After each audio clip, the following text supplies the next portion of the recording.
వీళ్ళు గన ప్రజల్లో తిరగడం మొదలు పెడితే ఏమవుతుంది? ఆ ఇంట్లో నుంచి ఆ చిన్నపిల్లలు మొదలు పెడతారు. ఏమంటారు? నా 15,000 ఏమైంది, నా 15,000 ఏమైంది, నా 15,000 ఏమైందని. ఆ ఇంటికి వెళ్ళినప్పుడు ఆ ఇంట్లో ఆ చిన్నపిల్లల తల్లులు ఆ పిన్నమ్మలు అడుగుతారు, ఏమని? నా 18,000 ఏమైంది, నా 18,000 ఏమైంది, నా 18,000 ఏమైందని.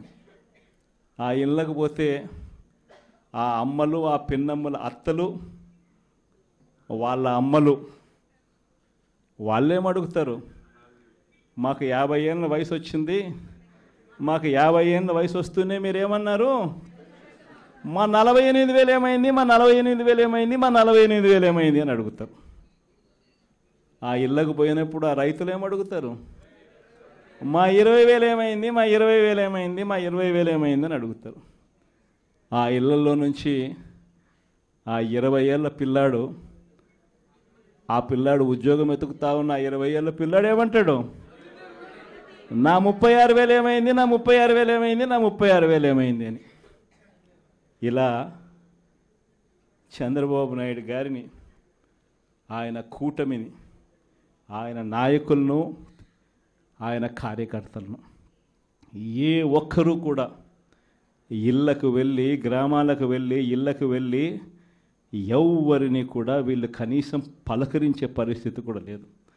పలకరిస్తే వీళ్ళే అన్నారు, మేము సూపర్ 6 ఇవ్వలేకపోతే, సూపర్ 7 ఇవ్వలేకపోతే ఏమన్నారు? కాలర్ పట్టుకోమని మీరే అడిగారు కదయ్యా, మీరే చెప్పారు కదయ్యా. చెప్పడమే కాకుండా బాండ్లు కూడా ఇచ్చారు.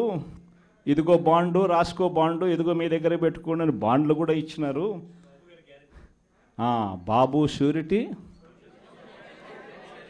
భవిష్యత్ గ్యారంటీ అని కూడా బాండ్ ఇచ్చినారు. మరి ఈరోజు ఏంది? బాబు షూరిటీ, మోసం గ్యారంటీ అని చెప్పి రుజువైంది అని ఈరోజు కాలర్ పట్టుకునే పరిస్థితిలోకి ప్రజలు ఇప్పుడే ప్రశ్నించడం మొదలుపెట్టారు. ఈ ప్రశ్నించే పరిస్థితి నుంచి ఇక నెక్స్ట్ కాలర్ పట్టుకునే పరిస్థితిలోకి పోవడం అన్నది ఇక త్వరలోనే జరగబోయే కార్యక్రమం.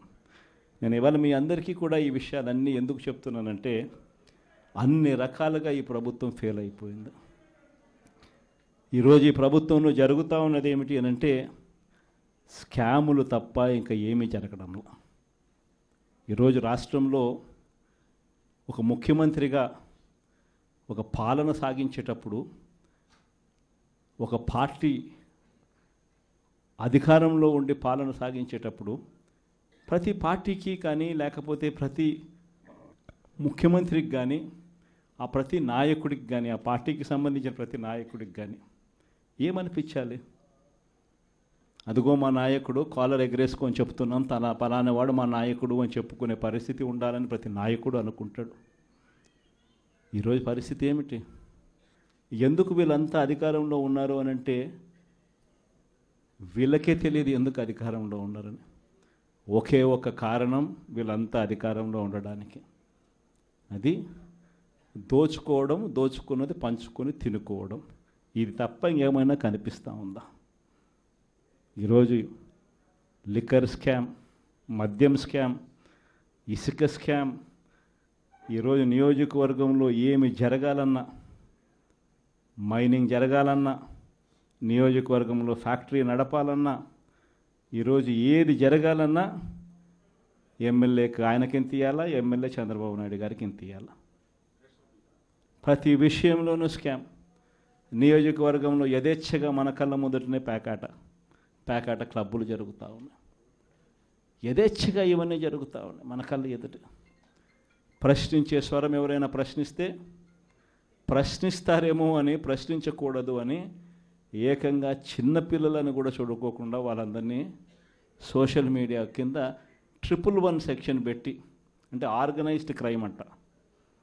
సోషల్ మీడియాలలో నువ్వు చేసే తప్పును ప్రశ్నిస్తే ఎందుకయ్యా సూపర్ 6 ఇవ్వడం లేదు, ఎందుకయ్యా సూపర్ 7 ఇవ్వడం లేదు అని చెప్పి ప్రశ్నిస్తే ఆర్గనైజ్డ్ క్రైమ్ అట. టెర్రరిస్టులకు పెట్టే క్రైమ్ ఆర్గనైజ్డ్ క్రైమ్ అని పోస్టింగ్ను పెట్టిన వాళ్ళను, చిన్నపిల్లలను కూడా చూడుకోకుండా వాళ్ళందరినీ జైళ్ళలో పెట్టి 40 రోజులు, 30 రోజులు, 50 రోజులు రకరకాల స్టేషన్ల చుట్టూ తిప్పి, రకరకాల జిల్లాలన్నీ తిప్పి వాళ్ళందరినీ కూడా ఇబ్బందులు పాలు చేసే కార్యక్రమం జరుగుతూ ఉంది. కానీ ఒకటే ఒకటి చంద్రబాబు నాయుడు మర్చిపోతూ ఉన్నాడు.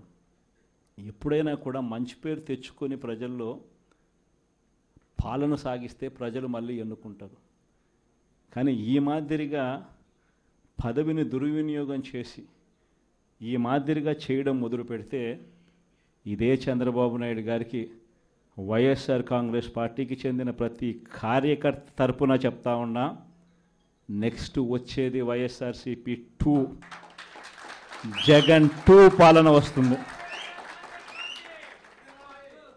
ఎవడెవడైతే ఈ మాదిరిగా చేశాడో ఎవడిని వదిలిపెట్టమని చెప్పి సందర్భంగా కూడా ఖచ్చితంగా చెప్తాను. వీళ్ళందరినీ కూడా చట్టం ముందర గట్టిగా నిలబెడతాం. ఆ కోవిడ్ వచ్చేసరికి ఆ తర్వాత 2.5 సంవత్సరం కోవిడ్కి సంబంధించిన పరిస్థితుల మధ్యనే మనమంతా కూడా బ్రతికాం. అందుకే పాలనలో ప్రతి అడుగు, ప్రతి నిమిషం, ప్రతి విషయం ఆ కోవిడ్ సమస్యలను ప్రజలకు ఎలా తోడుగా ఉండాలి అనే విధంగానే ప్రతి అడుగు పడుతూ వచ్చింది. కాబట్టి కార్యకర్తలకు బహుశా చేయగలిగినంత నేను చేయలేకపోయాను అని చెప్పి సందర్భంగా ఖచ్చితంగా ఒప్పుకోవాల్సింది. కానీ ఈసారి మాత్రం జగన్ 2లో ప్రతి కార్యకర్తకు అండగా తోడుగా ఖచ్చితంగా ఉంటాను అని కూడా ఈ సందర్భంగా చెప్తాను.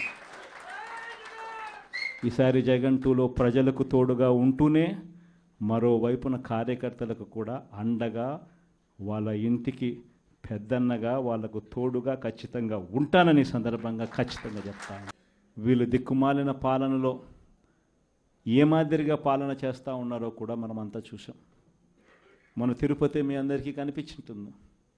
నిజంగా ఈ ఒక్కొక్క కార్పొరేషన్లో వీళ్ళకున్న బలం ఎంత అని చెప్పి చూస్తే తిరుపతి కార్పొరేషన్లో 49 ఉంటే 48 వైఎస్ఆర్సీపీ గెలిచింది. తెలుగుదేశం పార్టీ 1.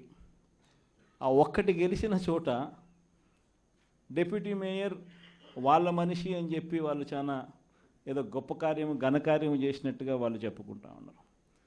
వైఎస్ఆర్సీపీ కార్పొరేటర్లు ప్రయాణం చేస్తూ ఉన్న బస్సును పోలీసుల ద్వారా వీళ్ళే అడ్డుకుంటారు. పోలీసుల ఆధ్వర్యంలో వీళ్ళే దాంట్లో ఉన్న కార్పొరేటర్లను కిడ్నాప్ చేస్తారు. మళ్ళీ వీళ్ళే ఎన్నికల్లో మేమే గెలిచాము అని చెప్పి డిప్యూటీ మేయర్లుగా మావాడే గెలిచాడు అని చెప్పుకునే కార్యక్రమం. ఆ కార్పొరేటర్లు పాపం వచ్చిన తర్వాత వాళ్ళు చెప్పిన గాథలు మీడియా సమక్షంలో మనం అంతా కూడా చూసాం. ఇదే మాదిరిగా ఏలూరు కార్పొరేషన్ 50 డివిజన్ ఉంటే అందులో 47 వైఎస్ఆర్సీపీ, తెలుగుదేశంకి వచ్చింది 3. నెల్లూరు కార్పొరేషన్ 54 డివిజన్ ఉంటే 54 వైఎస్ఆర్సీపీనే. హిందూపురం మున్సిపాలిటీ బాలకృష్ణ